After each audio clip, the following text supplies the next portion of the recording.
ګرانو کتونکو السلام علیکم.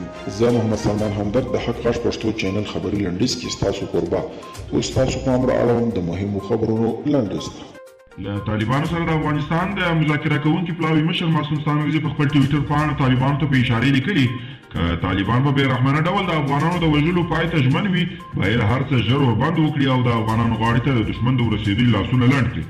ستانکزي زیاته کړې هیڅوک نشي کولی چې د دې ډول قتل او وحشت څخه خپلې اوږې خالي او سترګې پټې کړي.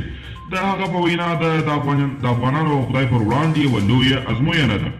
د هرات روغتیایي چارواکي د کرونا ویروس د دوهم څپې اداره کولو لپاره چمتووالي په اړه خبر ورکوي ځکه چې د کرونا ویروس په مثبتو نوي قضیو کې 10 سلنه زیاتوالی راغلی.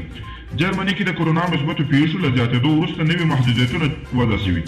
د جانز هاپکینز پوهنتون د شمېر له مخې په نړۍ کې نږدې 47 میلیونه کسان په کرونا اخته شوي چې له دوی څخه یې تر 1 میلیون زیات مړه شوي دي.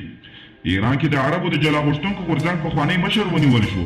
د ایران د عربو جلا غوښتونکي غورځنګ چې یو وسلوال غورځنګ بلل کېږي د ایران په جنوب لویدیځ د تیلو د زیرمو لرونکي په بډایه خوزستان ولایت کې د میشتو عربانو لپاره د یو جلا دولت د رامنځته کولو لپاره مبارزه کوي.